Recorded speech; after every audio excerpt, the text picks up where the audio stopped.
حبيب الله. رب اشرح لي صدري ويسر لي أمري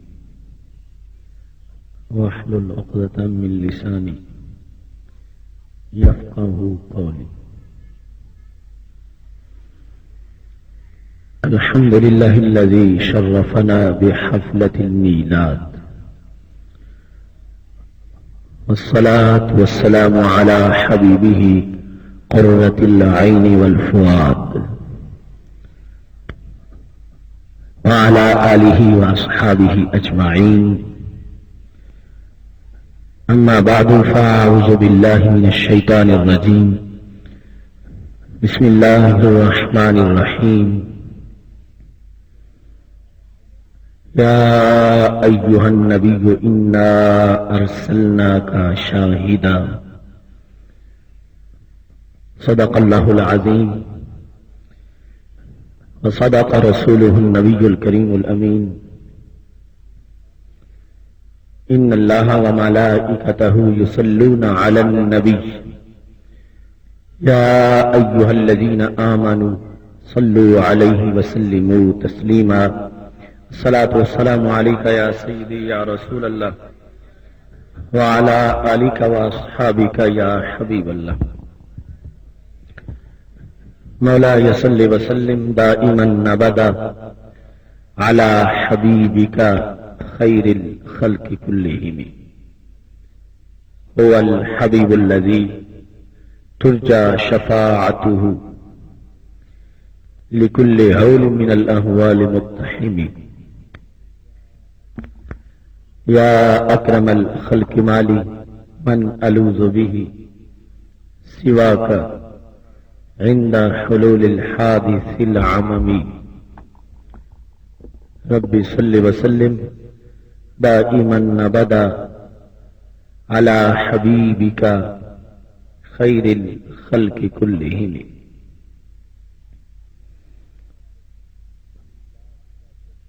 میلاد کا جشن منانے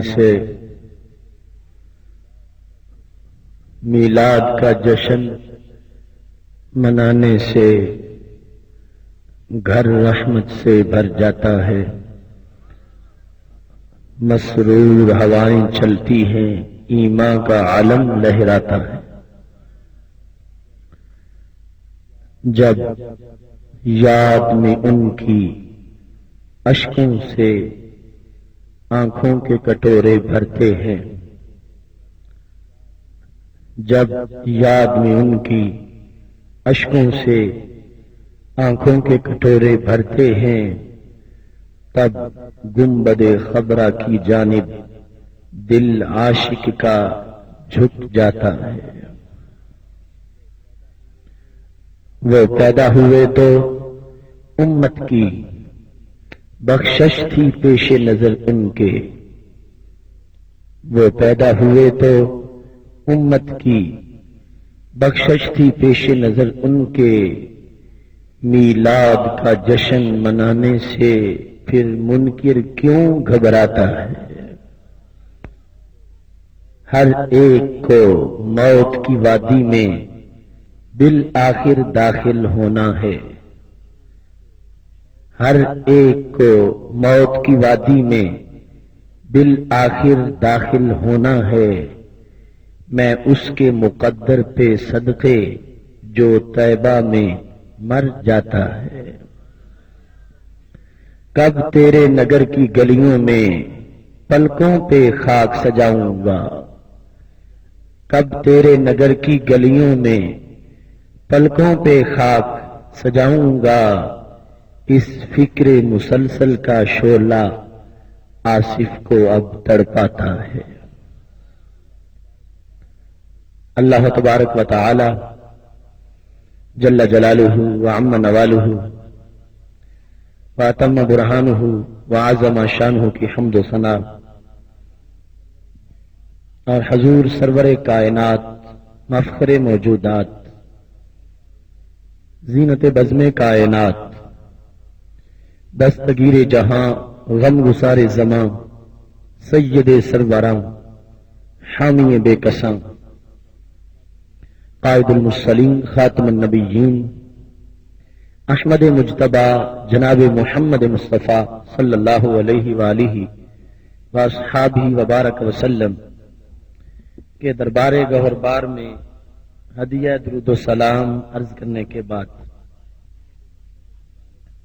زینت مسند صدارت پیر طریقت رہبر شریعت مناظر اسلام حضرت علامہ پیر سید مراتب علی شاہ صاحب حافظہ اللہ تعالی وارثان منبر و محراب ارباب فکر و دانش اصحاب محبت و مودت رب ذوالجلال کے فضل اور توفیق سے آج محترم محمد عمران سیالوی صاحب اور ان کے احباب نے اس عظیم الشان محفل میلاد مصطفیٰ صلی اللہ علیہ وسلم کا اہتمام کیا ہے۔ میری دعا ہے خالق کائنات جل جلالہ منتظمین کے اس خوبصورت انتظام کو اور آپ حضرات کی پرخلوص شرکت کو اپنی بارگاہ میں قبول فرمائے۔ یہ ہماری خوش قسمتی ہے کہ آج کے اس عظیم اجتماع میں سید صاحب کے ساتھ علماء کرام کی ایک جماعت کثیر موجود ہے۔ اللہ تبارک و تعالی ان تمام اصحاب علم و فضل کو مزید برکات عطا فرمائے اور ان کی صلاحیتوں کو مزید اجاگر فرمائے اور ان تمام حضرات کا فیض ہم سب کے لیے عام فرمائے۔ محتشم سامعین حضرات، میں نے قرآن مجید برہان رشید کی جو آیت کریمہ تلاوت کی ہے، اس میں خالق کائنات جل جلالہ نے رسول اللہ صلی اللہ علیہ وسلم کے ایک منصب اور عہدے کا تذکرہ فرمایا۔ ویسے تو ہم اگر گننا چاہیں کہ اللہ تبارک و تعالی نے ہمارے نبی علیہ السلام کو کتنی شانیں عطا کی ہیں، تو بریلی کے تاجدار حضرت امام احمد رضا خان فاضل بریلوی رحمۃ اللہ علیہ فرماتے ہیں، تیرے تو وصف عیب تناہی سے ہیں بری، حیران ہوں میرے شاہ کیا کیا کہوں تجھے۔ جدھر بھی دیکھتے ہیں کمالات کے کئی گلستان آباد ہیں، محاسن کے کئی کہکشاں چمک رہے ہیں، ہر جہت میں، ہر زاویے میں، ہر جانب رسول اکرم صلی اللہ علیہ وسلم کی عظیم شانوں کے جھنڈے لہرا رہے ہیں۔ اس وقت اس آیت کریمہ کی روشنی میں صرف رسول اکرم صلی اللہ علیہ وسلم کے شاہد ہونے کا تذکرہ کرنا یہ ہماری گفتگو کا موضوع ہے۔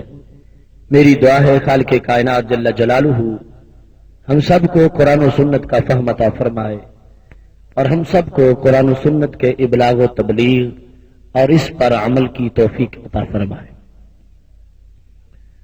ارشاد باری تعالی ہے، یا ایھا النبی انا ارسلناک شاہدا، اے نبی اکرم صلی اللہ علیہ وسلم ہم نے آپ کو شاہد بنا کر بھیجا ہے۔ شاہد عربی زبان کا لفظ ہے، اردو میں اس کا سادہ سا ترجمہ گواہ ہے۔ لفظ شاہد اور لفظ شہید اور لفظ مشہود اور لفظ اشہد ان تمام کی بنیاد شہادت سے ہے۔ شہادت کا لفظ عربی زبان میں امام راغب اصفہانی کے قول کے مطابق یوں استعمال ہوتا ہے، الشہود والشہادۃ الحضور مع المشاہدات اما بالبصر او بالبصیرہ،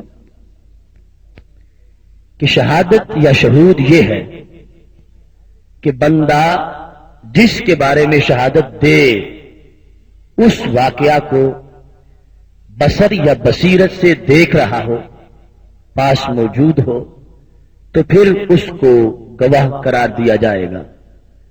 اگر اس کو وہاں پر حضور اور دیکھنے کی حیثیت حاصل نہیں ہے تو اس شخص کو اس واقعے کا شاہد یا اس کی حیثیت کو شہادت نہیں کہا جا سکے گا. شاہد تب ہے کہ جس کا وہ شاہد ہے اسے دیکھے بھی اور وہاں موجود بھی ہو، اور پھر لوگوں کے سامنے جب وہ بیان کرے گا تو اس کی اس ادا کو شہادت کہا جائے گا اور اس کی حیثیت کو شاہد کے ساتھ تعبیر کیا جائے گا. اس مقام پر خالق کائنات جل جلالہ نے جب ہمارے نبی علیہ السلام کو یہ منصب دیا کہ ہم نے تجھے گواہ بنا کر بھیجا ہے. گواہ کی گواہی کا کوئی نہ کوئی متعلق ہوتا ہے جس سے گواہی کا تعلق ہوتا ہے. تو یہاں رسول پاک صلی اللہ علیہ وسلم شاہد ہیں، گواہی دینے والے ہیں. تو آپ کی گواہی کا متعلق کیا ہے؟ آپ کو خالق کائنات نے گواہی دینے والا بنا کر بھیجا ہے، تو وہ چیز کیا ہے، وہ دعویٰ کیا ہے جس کے بارے میں آپ نے گواہی دینی ہے؟ رسول اکرم صلی اللہ علیہ وسلم اللہ تعالی کے حبیب صلی اللہ علیہ وسلم ہے، اتنی بڑی شان ہے. آپ کو گواہ بنایا گیا تو کس امر کا؟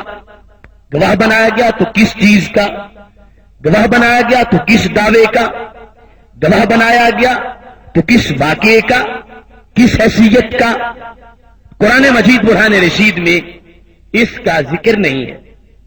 خالق کائنات جل جلالہ نے یہ نہیں فرمایا کہ ہم نے تجھے فلاں چیز کا گواہ بنایا، اس کا ذکر نہیں ہے.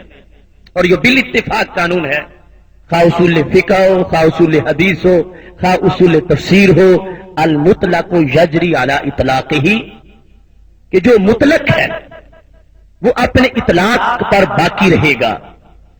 جس حکم کو، جس لفظ کو خالق کائنات جل جلالہ نے مقید نہیں کیا، اس کی حد کو بیان نہیں کیا، اس کی مفہوم کی باؤنڈری کو معین نہیں کیا، ہم اپنی طرف سے وہاں پر پابندی نہیں لگا سکتے کہ اس سے صرف یہ مراد ہے، اس سے صرف یہ مراد ہے. تو خالق کائنات جل جلالہ نے ہمارے نبی علیہ السلام کو علی الاطلاق گواہ قرار دیا ہے.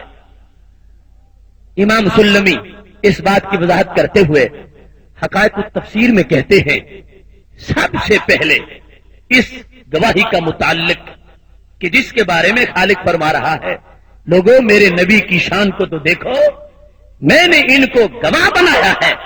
کس چیز کا؟ فرمایا ہم نے تجھے اپنی ذات کا گواہ بنایا ہے. شاہد لنا، ہم نے تجھے اپنا گواہ بنایا ہے. میری ذات کے گواہ تم ہو. جو بھی پوچھے گا کہ رب کہاں ہے، رب کون ہے، رب کسے کہتے ہیں، رب کا تعارف کیا ہے، اے نبی ہم نے تجھے اپنا گواہ بنا کر بھیجا ہے. میں رحیم ہوں، میرے رحم کے گواہ تم ہو. میں کریم ہوں، میرے کرم کے گواہ تم ہو. میں خبیر ہوں، میری خبر کے گواہ تم ہو. میں قدیر ہوں، میری قدرتوں کے گواہ تم ہو. لوگوں کو چاہیے تھا کہ وہ رحمان کو پہچانے، رحمان کی ذات کو پہچانے. ہم نے تجھے اپنی ذات کا بھی گواہ بنایا ہے، اپنی صفات کا بھی گواہ بنایا ہے. لوگوں میں یہ طاقت نہیں تھی، اپنی آنکھوں سے مجھے دیکھتے اور دیکھ کر مجھے مان جاتے. جو دیکھنے آتا جل کے راکھ ہو جاتا. ہم نے تجھے اپنا گواہ بنا دیا ہے. جو تمہارے پاس پہنچے گا اسے میرے دربار کا پتہ چل جائے گا.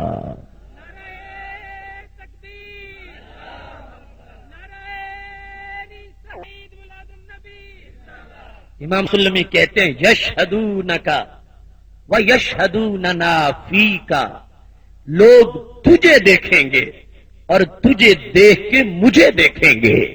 یشہدونک و یشہدوننا فیک، ہم نے تجھے اپنا گواہ بنا دیا ہے. تم میری توحید کے گواہ ہو، تم میری ذات کے گواہ ہو، تم میری صفات کے گواہ ہو. یہ سب سے بڑا منصب ہے میرے محبوب علیہ السلام کا کہ خالق کائنات نے انہیں اپنی ذات کا گواہ بنا دیا ہے۔ یہی وجہ تھی کہ جب رسول اللہ صلی اللہ علیہ وسلم نے یہ اعلان کیا کہ خدا ایک ہے اور میں اس کا سچا رسول ہوں، مشرکین مکہ نے پوچھا اس کی دلیل کیا ہے، اس پر ثبوت کیا ہے؟ تو قرآن مجید میں میرے نبی علیہ السلام کا جملہ موجود ہے، فرمایا فَقَدْ لَبِثْتُ فِيكُمْ عُمُرًا مِّن قَبْلِهِ أَفَلَا تَعْقِلُونَ، تم میں عقل ہے؟ گواہ سے تم گواہ مانگتے ہو، عقل تم میں اگر ہوتی، آئینے کے سامنے کھڑا ہو کر پھر کوئی کسی چیز کا تقاضا کرے، سورج نصف النہار پہ چمک رہا ہو اور پھر بھی کوئی دلیل مانگے، افلا تعقلون، کیا تمہاری عقل سلامت ہے؟ مجھ سے پوچھتے ہو، میں نے 40 سال تم میں بسر کیے ہیں، میری 40 سالہ کتاب زندگی، اس کو میرے رب نے اپنی ذات کا گواہ بنا دیا ہے۔ میری کتاب زندگی کا ہر باب پڑھ لو، اس کتاب کا ہر صفحہ پڑھ لو، ہر سطر پڑھ لو، ہر لفظ پڑھ لو، ہر حرف پڑھ لو، اگر 40 سالہ کتاب زندگی میں تمہیں ایک حرف بھی جھوٹ کا نہیں ملتا تو یہ اس بات کا گواہ ہے کہ آج بھی سچ بول رہا ہوں، خدا ایک ہے، میں اس کا سچا رسول ہوں۔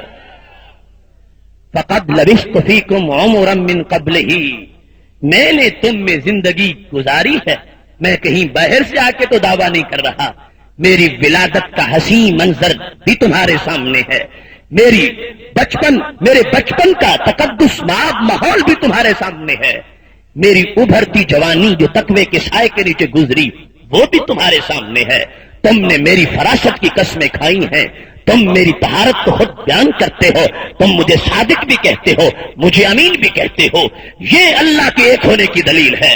میں سچا ہوں، میرا کردار بولتا ہے، میری سیرت بولتی ہے، میرے رب نے مجھے ہی اپنے وجود کا گواہ بنایا ہے۔ تم میں عقل نہیں، مجھ سے گواہی مانگتے ہو، بیٹھ کے دیکھ لو، میری صورت بھی دیکھو، میری سیرت بھی دیکھو، خالق کائنات جل جلالہ نے میری صورت کو بھی اپنا گواہ بنایا ہے اور میری سیرت کو بھی اپنا گواہ بنایا ہے۔ جتنا بڑا دعویٰ ہو اتنا ہی بڑا گواہ ہوتا ہے، جتنا بڑا دعویٰ ہو اس کے لیے اتنا بڑا گواہ درکار ہے۔ توحید سے بڑا کوئی دعویٰ نہیں ہے اور ہمارے محبوب علیہ السلام سے بڑا کوئی گواہ نہیں ہے۔ آج لوگوں نے عجیب مطلب سمجھ لیا توحید کا اور عجیب فلسفہ سمجھا توحید کا۔ اگر نبی علیہ السلام کی طرف کسی عیب کی نسبت کی جائے گی تو اس سے تو دعوی توحید کمزور ہو جائے گا۔ دعوی توحید پکا تب ثابت ہوگا کہ رسول اکرم صلی اللہ علیہ وسلم کی ذات کو ہر عیب سے پاک مانا جائے گا، ہر شک سے بالا تر مانا جائے گا۔ خالق کائنات جل جلالہ کی توحید یہ کائنات کا سب سے بڑا دعویٰ ہے اور اللہ تبارک و تعالی نے ہمارے نبی علیہ السلام کو شاہد بنا کر آپ کو ہر عیب سے پاک ہونے کا اعلان کر دیا ہے۔ اب دیکھیے ذات بھی خالق کائنات جل جلالہ کے لیے انا ارسلناک شاہدا، ہم نے تجھے گواہ بنایا، تجھے اپنا گواہ بنایا۔ تمہاری سیرت، تمہاری صورت یہ میری گواہی پر کیسے بولتی ہے؟ حضرت ابو رافع رضی اللہ تعالیٰ عنہ قریش کے زر خرید غلام ہیں، ابو داؤد شریف میں حدیث موجود ہے، کہتے ہیں بعثنی قریش الی رسول اللہ صلی اللہ علیہ وسلم، مجھے قریش نے ایک سندیشہ دے کر بھیجا تھا کہ جاؤ اور بات بتا کے جواب لے کے واپس آ جاؤ۔ کہتے ہیں میں تو مشرکوں کا غلام، کٹر مشرک، میں ماننے نہیں جا رہا تھا، میں تو بات پہنچانے جا رہا تھا۔ ان کے قدم بظاہر فرش زمین پر اٹھ رہے تھے لیکن حقیقت میں خلد بری میں اٹھ رہے تھے۔ وہ ظلمت سے نور کا سفر کر رہے تھے، وہ اندھیرے سے سویرے کی طرف جا رہے تھے۔ کہتے ہیں لما رأیتہ، جب جا کے میں نے ان کو دیکھا، ابھی میں نے درس قرآن نہیں سنا، ابھی میں نے بیان حدیث نہیں سنا، ابھی میں نے درختوں کو جھکتے نہیں دیکھا، میں نے پتھروں کو کلمہ پڑھتے نہیں دیکھا، میں نے سورج کو واپس پلٹتے نہیں دیکھا، میں نے سورج کو ٹکڑے ہوتے نہیں دیکھا، چاند کو ٹکڑے ہوتے نہیں دیکھا۔ کیا دیکھا؟ لما رأیتہ، میں نے گواہ کو دیکھا، اللہ کی ذات کے گواہ کو دیکھا۔ کہتے ہیں بتوں کی محبت دم توڑ گئی، کفر کے داغ مٹ گئے، شک اور غفلت کے سارے پردے پیچھے ہٹ گئے، لما رأیتہ، جب میں اپنی آنکھوں سے ان کا چہرہ دیکھ رہا تھا، القیا فی قلبی الاسلام، میرے دل میں اسلام بھرا جا رہا تھا، اسلام میرے دل میں داخل ہوتا گیا، میں آنکھوں سے دیکھتا گیا۔ قبل تو یہ نہیں کہتے میں نے قبول کیا، کہتے القیا، میرے دل میں ڈال دیا گیا۔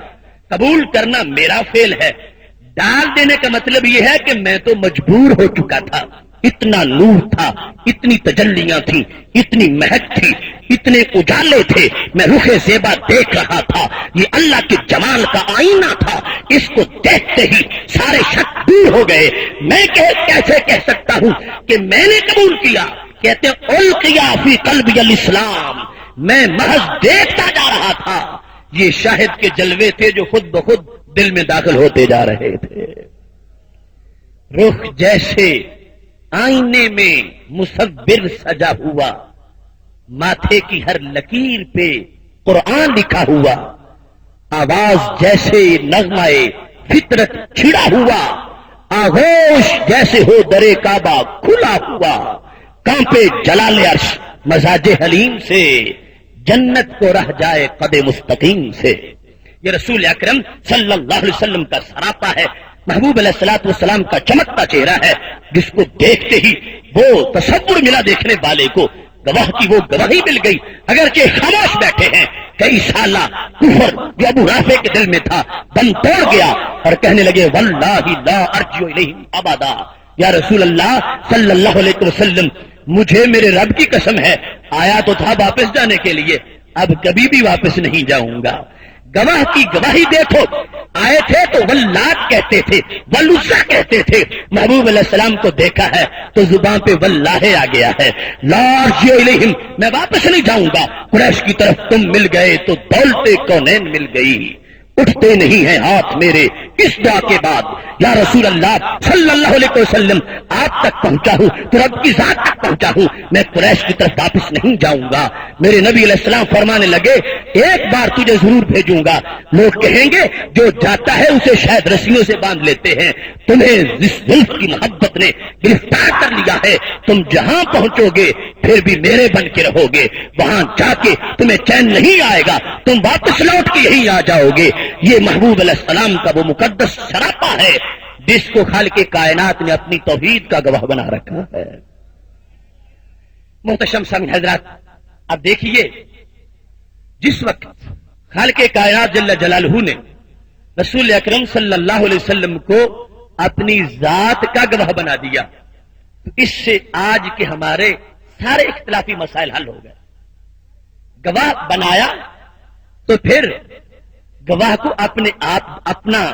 اپنی ذات دکھائی، جب تک گواہ کے پاس مواد نہیں ہوگا تو کس بنیاد پہ گواہی دے گا؟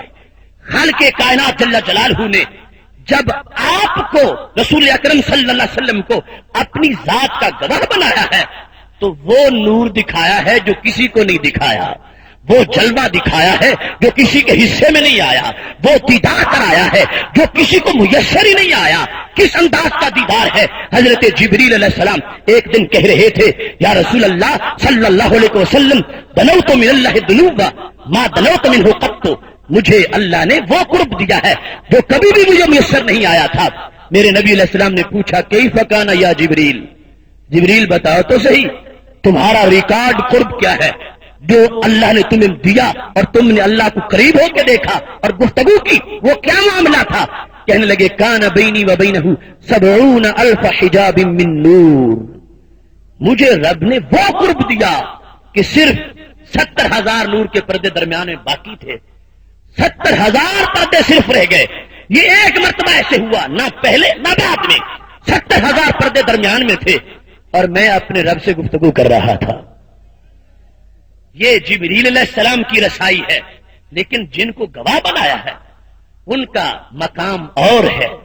گواہ کس انداز میں؟ میرے نبی علیہ السلام فرمانے لگے خورے کبھی 70,000 حجاب من نور، جب میں آگے بڑھا تو 70,000 نور کے پردے میرے پیکر سے لگ کے پھٹ گئے اور میں نے کمان کے 2 سروں سے قریب ہو کر اپنے رب کی ذات کو دیکھا. ما زاغ البصر وما طغى. اس انداز میں نہ راشا طاری ہوا ہے، نہ کپکپی آئی ہے، نہ بے ہوش ہوئے ہیں. خالق کائنات جل جلالہ نے جو دیدار کسی کو بھی نہیں کرایا تھا وہ اپنے شاہد کو کرا دیا تاکہ جب بولے لوگوں کے دل کے دروازے کھل جائیں. یہ وہ ہیں جو دیکھ کے اشہد کہنے والے ہیں، خود گواہی دے رہے ہیں اور پوری دنیا کو اللہ کے دربار کی رسائی دے رہے ہیں. عہد ہو اور جس کے بارے میں گواہی دینی ہے اس کو پتہ ہی نہ ہو تو گواہی کیسے ہوگی؟ صحیح بخاری شریف میں ہے، فرمایا انا اعلمکم باللہ. ساری مخلوق ایک طرف، میرا علم ایک طرف. لوگوں تم سارے مل کے بھی اتنا اللہ کو نہیں جانتے جتنا میں اکیلا اللہ کو جانتا ہوں. میں سب سے عالم ہوں. مجھے خالق کائنات جل جلالہ نے جو اپنا علم دیا ہے وہ کسی کو نہیں دیا. اب دیکھیے رسول اکرم صلی اللہ علیہ وسلم کی یہ جہت شاہد ہونے کی کہ خالق کائنات نے اپنا وہ قرب دیا جو جبریل علیہ السلام کے حصے میں بھی نہیں آیا. تو مسئلہ نورانیت واضح ہو گیا. ہم تو نبی علیہ السلام کو محض نور نہیں مانتے، ہم تو جبریل علیہ السلام کی نورانیت سے 1000 مرتبہ اعلیٰ نور مانتے ہیں. جبریل علیہ السلام کی نورانیت ابھی حجاب کی محتاج تھی کہ 70,000 حجاب ہو تو پھر گفتگو کر سکتے ہیں، ان میں سے ایک بھی کم ہو جائے تو جل کے راکھ ہو جائیں. ان کی نورانیت اللہ کے جلال کو برداشت نہیں کر سکتی. ماہ مدینہ حضرت محمد مصطفیٰ صلی اللہ علیہ وسلم کو اللہ نے وہ نورانیت عطا فرمائی ہے. وہ 70,000 پردے ہٹ چکے تھے، اللہ کی عین ذات کو اپنی آنکھوں سے دیکھ رہے تھے، اللہ کے جلال کے جلوے ان کی ذات پر پڑ رہے تھے، پھر بھی راشا طاری نہیں ہوا. ٹکٹکی لگا کے دیکھا ہے اور پورے سرور سے دیکھا ہے.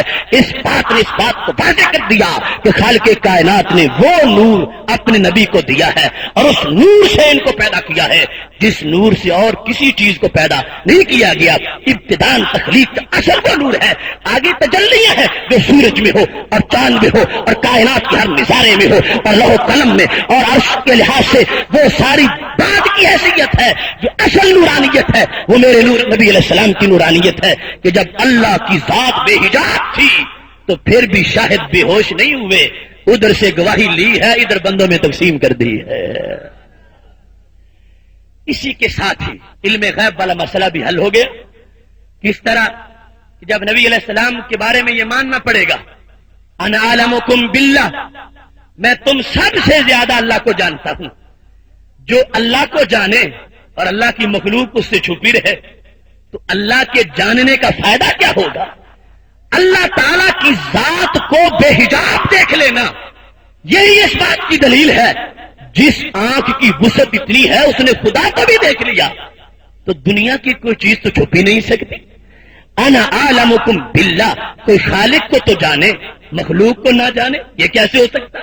خالق کو جاننے کا مطلب ہی یہ ہے کہ میرا خالق وہ ہے جس نے فلاں سمندر کے نیچے 1000 درجہ تو ذرہ پڑا ہے اس کو بھی پیدا کیا تھا. میرا خالق وہ ہے جس نے وہ فلاں مچھلی جو فلاں دریا کے پانی میں لیٹی ہوئی ہے اس کو بھی پیدا کیا تھا. خالق کا جاننے کا علم جو ہے اس کی تمہید میں مخلوق کا علم آ جائے گا. ساری مخلوقات کا علم سمٹ کے ایک جہت میں ہوگا اور پھر خالق کا علم جس بندے کو آ جائے گا اب مخلوق کا کوئی ذرہ بھی اس کی آنکھ سے چھپ ہی نہیں سکتا. اسی واسطے بریلی کے تاجدار کہہ رہے تھے اور کوئی غیب تجھ سے کیا نہ ہو بلا، جب نہ خدا ہی چھپا تجھ پہ کروڑوں درود. یا رسول اللہ صلی اللہ علیہ وسلم، جب آپ نے اللہ کی ذات کو دیکھ لیا ہے تو اور کیا چیز تو چھپ سکے گی؟ اسی سے خالق کائنات جل جلالہ نے تمہاری نگاہوں سے سارے پردے اٹھا دیے ہیں. یہ علیحدہ بات ہے، کسی وقت کسی چیز کا بیان حکمت کے مطابق ہوتا ہے، کسی وقت نہیں ہوتا. بیان کرتے ہیں فرمایا یا اہل الکتاب قد جاءکم رسولنا یبین لکم کثیرا مما کنتم تخفون من الکتاب ویعفو عن کثیر. بہت سی باتیں بیان کرتے ہیں اور بہت سی باتوں سے درگزر کر جاتے ہیں. قرآن یعفو کہہ رہا ہے کہ جو نہیں بات بیان کرتے جہالت کی وجہ سے نہیں، معاف کر دیتے ہیں، بیان کرنے میں معافی دے دیتے ہیں. تو یہ میرے نبی علیہ السلام کے علوم کا جو سارا سلسلہ ہے وہ اس لفظ شاہد سے واضح ہے. جب تک اللہ کی ذات کا علم نہیں ہوگا شہادت کیسے ہو سکتی ہے؟ اور جب خالق کی ذات کا کامل علم ہے تو یقیناً اس سے کہیں درجے پہلے مخلوق کا علم مکمل ہو چکا تھا. پھر یہ معاملہ کہ وسیلہ کیا ہے، اس لفظ شاہد نے اس بات کو بالکل واضح کر دیا۔ اگر شاہد کے پاس جانا یہ شرم ناجائز ہوتا، اللہ کو ڈھونڈنے کے لیے کسی اور کی دہلیز پر جانا ناجائز ہوتا، تو خالق کائنات ان کو شاہد کیوں بناتا؟ شاہد تو بنایا اس لیے ہے، لوگ اندھے ہیں، لوگوں کو نظر نہیں آتا، ان کی آنکھیں محدود سی ہیں، وہ میرے جلال کو برداشت نہیں کر سکتے۔ ہم نے تجھے اپنے حسن کا آئینہ بنا دیا ہے، لوگ تمہارے پاس آئیں، تمہارا جسم بھی ہے، تمہاری شکل بھی ہے، تمہاری جہت بھی ہے، اور رب کائنات خود تو کوئی جائے تو کیسے جائے، دیکھے تو کیسے دیکھے۔ تو خالق کائنات نے فرمایا ہم نے انسانیت کی مشکل کو حل کر دیا ہے، ہم نے اپنے شاہد بنا دیے ہیں، تمہارا کام شاہد کے پاس جانا ہے اور شاہد کا کام تمہیں میرے تک پہنچانا ہے۔ اگر رسول پاک صلی اللہ علیہ وسلم کی دہلیز کا توسل ناجائز ہوتا تو لفظ شاہد کا مطلب کیا بنے گا، لفظ شاہد کا تقاضا کیسے پورا ہوگا؟ شاہد کی شہادت اگر اس کی ضرورت ہی نہیں تھی تو یہ منصب دیا کیوں گیا؟ اور اگر ضرورت ہے تو ماننا پڑے گا رب کا پتہ اسے ملے گا جو ان کی دہلیز پہ آ جائے گا، اور جو ان کے دربار میں آئے گا ماننا پڑے گا پہلے یہاں پہنچے گا پھر رب کے دربار میں پہنچے گا۔ لفظ شاہد کا کوئی معنی پورا کر ہی نہیں سکتا جب تک اہل سنت کے عقیدے پہ نہیں آ جاتا۔ یہ جتنے لوگوں نے ہم سے اختلاف کیے، لفظ شاہد اس بات کو واضح کر رہا ہے کہ تم کہتے ہو غیر کا خیال نہیں آنا چاہیے، اللہ کی طرف متوجہ ہونا چاہیے، اللہ پھر ادھر متوجہ کیوں کر رہا ہے؟ کہتا ہے میں نے ان کو گواہ بنا دیا ہے، لوگوں تم مجھے نہیں دیکھ سکتے، انہیں دیکھو، ان کے پاس آؤ، تمہیں میرے کرم کا پتہ نہیں چلتا، ان کا کرم دیکھو تو میرے کرم کا پتہ چلے گا، تمہیں میرے علم کی کیا خبر، ان کا علم دیکھو تمہیں میرے علم کا پتہ چل جائے گا، تم میری مشکل کشائی کو کیا جانو، ان کے مشکل کشائی دیکھو، تمہاری رسائی میرے دربار تک ہو جائے گی۔ تو خالق کائنات جل جلالہ نے خود سب کو ان کی طرف متوجہ کر دیا تاکہ جو ادھر سے ہوگا اسے معرفت مل جائے گی اور اس کو خالق کائنات اپنا قرب عطا فرما دے گا۔ یہی وہ نقطہ تھا جس کی بنیاد پہ خالق کائنات جل جلالہ نے ان لوگوں کو اس وقت کہا جو کہتے تھے ہم ڈائریکٹ اللہ کی طرف جائیں گے۔ اللہ تعالیٰ نے فرمایا نہیں، میرے طرف تم نہیں آ سکو گے۔ قل ان کنتم تحبون اللہ فاتبعونی یحببکم اللہ، اس کا شان نزول یہ ہے۔ قالت الیہود والنصارى نحن ابناء اللہ واحباؤہ، یہود و نصارہ نے کہا ہم تو اللہ کے بڑے برگزیدہ ہیں، بلکہ ہم تو اللہ کے بیٹے ہیں، ہم اس نبی کے پاس کیوں جائیں؟ اگر ہمارا اپنا تعلق نہ ہوتا تو ہم ان کا کلمہ پڑھتے، ہم تو پہلے اللہ کو ماننے والے ہیں، ہم ان سے پہلے ماننے والے ہیں، اور ہمارا اپنا ذاتی تعلق ہے تو ہم ان کے پاس کیوں جائیں؟ جب انہوں نے رسول اکرم صلی اللہ علیہ وسلم کا وسیلہ چھوڑ کے اللہ کو ملنا چاہا تو خالق کائنات نے آیت نازل فرما دی، قل میرے نبی ان سے کہہ دو ان کنتم تحبون اللہ، اگر تم نے اللہ سے محبت کرنی ہے فاتبعونی تو میرے پیچھے پیچھے آ جاؤ، یحببکم اللہ میرے صدقے خدا تمہیں محبوب بھی بنا لے گا، ویسے محب بھی نہیں بن سکتے، یحببکم اللہ پھر تمہیں اللہ محبوب بنائے گا۔ اور لفظ کتنے ہنسی ہیں، فرمایا تم اگر محبت چاہتے ہو میرے سوا تو تم تو دعوے کرتے ہو کہ ہم اللہ کے محبوب ہیں، محب بھی نہیں بن سکو گے، اور اگر تم میرے پاس آؤ گے، لفظ کیا فتبعونی لغوی معنی میرے پیچھے پیچھے چلو، آگے آگے میں ہوں گا، پیچھے پیچھے تم ہوگے، تمہارا تعلق میرے ساتھ، میرا تعلق رب کے ساتھ، میں تمہیں وہاں تک پہنچاؤں گا، فتبعونی میرے پیچھے پیچھے آ جاؤ، یحببکم اللہ پھر خالق کائنات تمہیں محبوبیت کے مقام پر فائز فرما دے گا۔ اگر بنظر دقیق دیکھا جائے تو یہ نقطہ خالق کائنات نے دین کے ہر حصے میں رکھا ہے۔ پہلا ہمارا کام ہے گواہ کے پاس جانا صلی اللہ علیہ وسلم، اللہ نے ہمیں سپردی ان کے کر دیا ہے، جب گواہ بنا دیا رسول اکرم صلی اللہ علیہ وسلم کو اپنی ذات کا، ہم کہیں اور سے اللہ کو ڈھونڈیں، اس کو ہمارے لیے لغو قرار دے دیا گیا، فرمایا ان سے میرا پتہ پوچھو، اذا سألک عبادی عنی فانی قریب، جب تجھ سے محبوب میرے بندے میرے بارے میں پوچھے ان کو بتا دو میں قریب ہوں۔ خالق کائنات نے سب کو متوجہ اللہ تعالیٰ کی اپنے محبوب علیہ السلام کی ذات کی طرف کر دیا، اور یہ سب سے بڑا وسیلے کا ثبوت ہے۔ اب جو یہاں پہنچیں گے شاہد کے پاس، یقیناً شاہد کی ذات ایک ذات ہے، خالق و مخلوق کے درمیان ان کے پاس آنا توسل پکڑنا ہے، وسیلہ لینا ہے، اور جو یہاں آئے گا قرآن مجید کے لفظ شاہد پر یقین کا اظہار کر رہا ہے، ادھر پہنچے گا ادھر اللہ کے دربار میں رسائی ہو جائے گی۔ دیکھو قرآن مجید کا خلاصہ بسم اللہ الرحمن الرحیم میں موجود ہے، تو وہاں پر بھی اسی نقطے کو پیش نظر رکھا گیا۔ بسم اللہ الرحمن الرحیم، اللہ کے نام سے شروع کرتا ہوں جو نہایت مہربان رحم فرمانے والا ہے۔ یہ آیت کریمہ حکم ہے ہم کچھ لکھیں پھر بھی لکھ لیں، پڑھیں پھر بھی پڑھ لیں، اگر کھانا کھائیں پھر بھی پہلے پڑھ لیں، اور اس کا متعلق اس کے لحاظ سے ہوگا بسم اللہ۔ اگر پڑھ رہے ہیں تو ہوگا اقرأ، اللہ کے نام سے پڑھتا ہوں، اگر لکھتے ہیں تو ہوگا اکتب، اللہ کے نام سے لکھتا ہوں، اگر کھا رہے ہیں تو ہوگا بسم اللہ آکلو، اللہ کے نام سے کھا رہا ہوں۔ تو یہ حکم ہے جو بھی اچھا کام ہو اس سے پہلے بسم اللہ الرحمن الرحیم کو ضرور پڑھو، تاکہ اللہ کے نام کی برکت پہلے آ جائے۔ لیکن اگر ہم نے اس کو بنظر دقیق دیکھا تو یہ بات ضرور سامنے آئے گی کہ برکت تو ہے لفظ اللہ میں، اور وہ بعد میں ذکر ہے، اور لفظ اسم پہلے ہے، اور لفظ اللہ کے مقابلے میں لفظ اسم کی کیا حیثیت؟ لفظ اسم تو تمہارے نام پہ بھی بولا جاتا ہے، میرے نام پہ بھی بولا جاتا ہے، اور لفظ اللہ وہ ہے اگر ایک شخص پورا دن گزار دے رحمان رحیم قدیر ستار جبار غفار اللہ کے یہ نام بار بار لے رہا ہو، یہ سب ایک طرف، اور پھر ایک مرتبہ اللہ کہہ دے، یہ ایک طرف۔ جب کسی نے رحمان کہا اللہ کی ایک صفت کو بیان کیا، جب رحیم کہا ایک صفت کو بیان کیا، جب قدیر کہا ایک صفت کو بیان کیا، جب علیم کہا ایک صفت کو بیان کیا، اور جب یا اللہ کہا بیاک وقت کروڑ ہا صفات کو بیان کر دیا۔ اللہ علم الذات الواجب الوجود المستجمل جمیع صفات الکمال، یہ ایک لفظ اللہ کی ہر خوبی کو بیان کر رہا ہے، اتنا بڑا لفظ ہے۔ اس کے مقابلے میں لفظ اسم کی کیا حیثیت ہے؟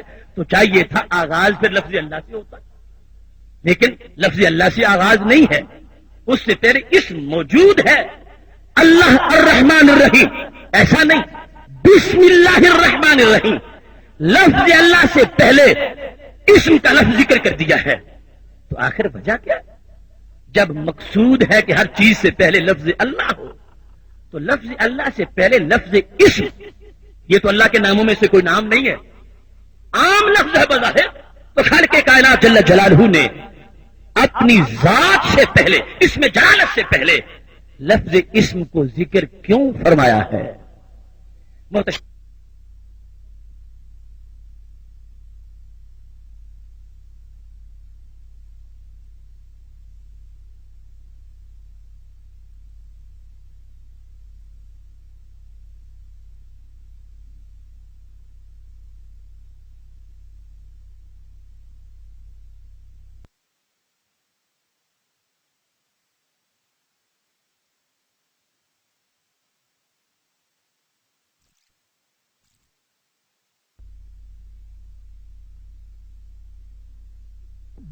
پہلے اسم جلالت سے پہلے لفظ اسم کو ذکر کیوں فرمایا ہے؟ محتشم سامعین حضرات، لفظ شاہد کی تفسیر اسی پہ مکمل ہو رہی ہے ایک جہت کے لحاظ سے کہ لفظ اسم کا معنی تو دیکھو کیا ہوتا ہے۔ اسم کہتے ہیں علامت کو، اسم کہتے ہیں پتے کو، اسم کہتے ہیں ایڈریس کو۔ خالق کائنات فرما رہا ہے اللہ کے پتے سے شروع، اللہ کی علامت سے شروع، اللہ کی برہان سے شروع، اللہ کے گواہ سے شروع۔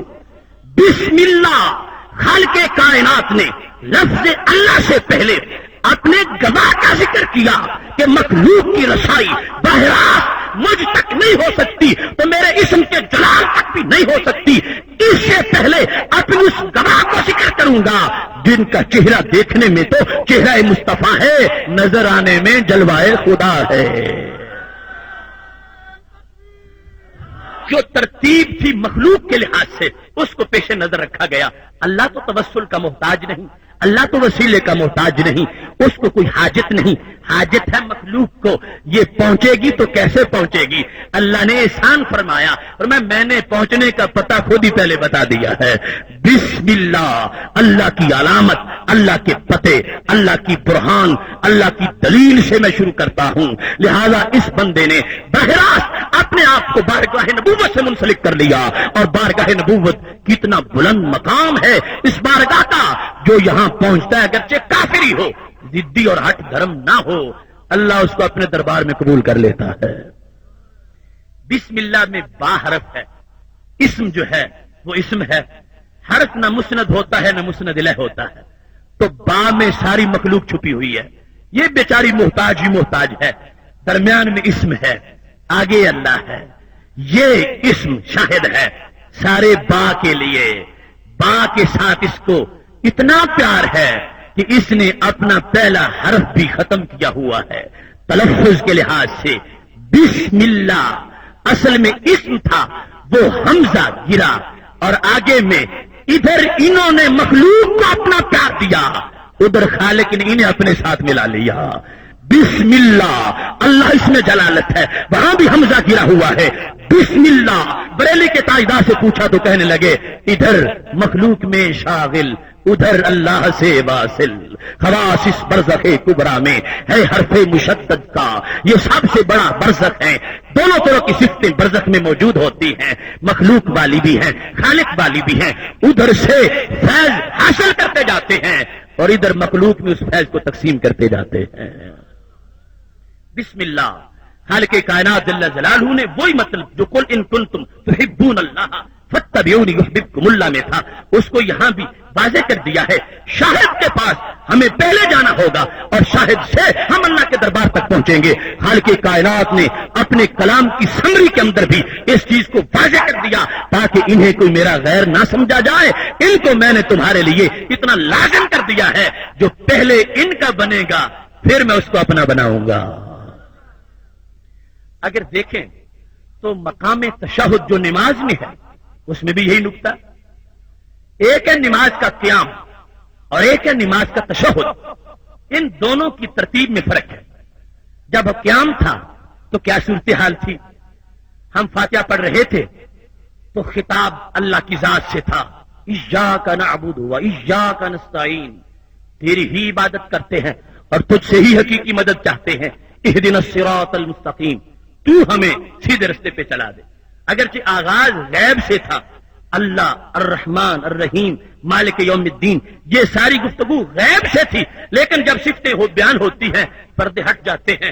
پہلے یہ نمازی کہہ رہا تھا جو اللہ رحمان ہے جو رحیم ہے، اب پردے ہٹے کہتے ہیں تو میرا اللہ ہے، ایاک نعبد، تیری ہی عبادت کرتا ہوں۔